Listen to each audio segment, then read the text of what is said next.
another Kayano.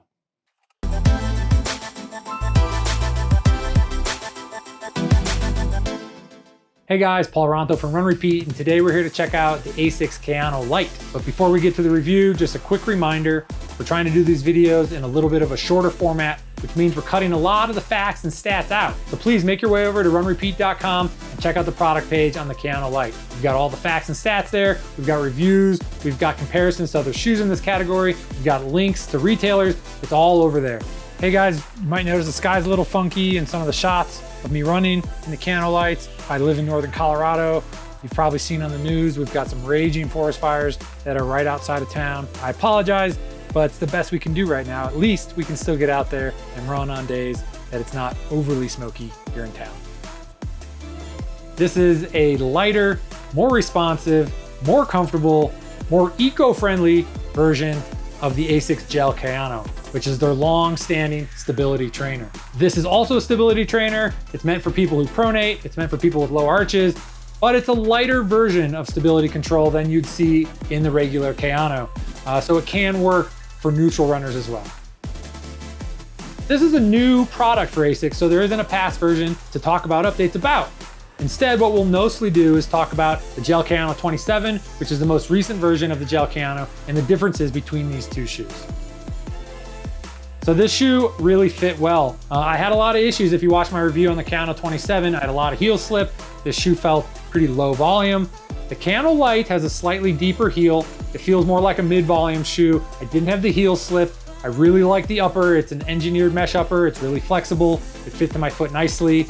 There aren't a lot of welded overlays. It's a really simple upper. The heel was really stiff on the Kayano 27 with this exoskeleton plastic, but the Kayano Lite is even stiffer. Really, really impressive how stiff they made that. You know, I'm not normally a big fan of really stiff heel counters, but I didn't have an issue with this one. There's plenty of padding on the ankle collar, so it kept my foot right where it needed to be. One other thing I really want to call out is the Kayano Lite has a slightly wider toe box. This is a wider platform, and I really appreciate that they made that change. No gusseted tongue. Asics didn't have a gusseted tongue on the Kayano 27 either. I don't know why they don't put gussets in. Come on, Asics, get with the trend. The gusset helps with some mid-foot lockdown. It also helps with the tongue not moving around. So I wish that's one update they would have made when they went to the Kayano Lite. Fit-wise, I did not have the issues I had with the Kayano 27 in the Kayano Lite. I'm impressed. I like it. Makes me happy. Okay, as for comfort, first thing I noticed when I put this shoe on, first run, was you can feel that stability control back on the inner edge of your heel, which is interesting because normally you feel it under the arch of your foot. This didn't really bother me, but it was an interesting sensation for sure. The midsole is a little bit more forgiving than the midsole on the Kayano 27. It feels smoother through transitions, it feels a little softer, yet it feels more responsive and energetic. They've really done a good job upgrading this midsole. And as for cushioning, there is a little bit more gel all the way through the forefoot on the Kayano Lite. It feels really soft underfoot. I like the comfort in this shoe. Lastly, they built the Kayano Lite with a little bit wider platform, a little more stable, it's a little more confident, it's better on the landing and the toe off. Really, I'm just impressed with the updates that they've done to change the Kayano 27 over to this Kayano Lite. This is 9.9 ounces. The Kayano 27 weighed in at 11.2. So Asics is claiming this is about 2 ounces lighter. It's not the full 2 ounces lighter, but it's definitely headed in the right direction. If weight is the biggest concern for you in a stability shoe, I would also recommend checking out the Skechers Forza 4 Hyper. This comes in at right around 9 ounces, so a bit lighter. It also has Hyperburst midsole, which I love. If you've seen the review on this, it is a little bit more lively, more responsive, but the Kayano Lite does have that added gel padding, which really does make this a little bit more comfortable and smoother underfoot. We're looking at a 10 millimeter drop, 23 millimeters of stack in the heel. I typically like a little less drop, but on a stability shoe, I get it. I'd like to see this at 6 or 8 in the next version, if possible. As for durability, midsole is made from this flight foam technology, which is awesome. It's some super organic fibers.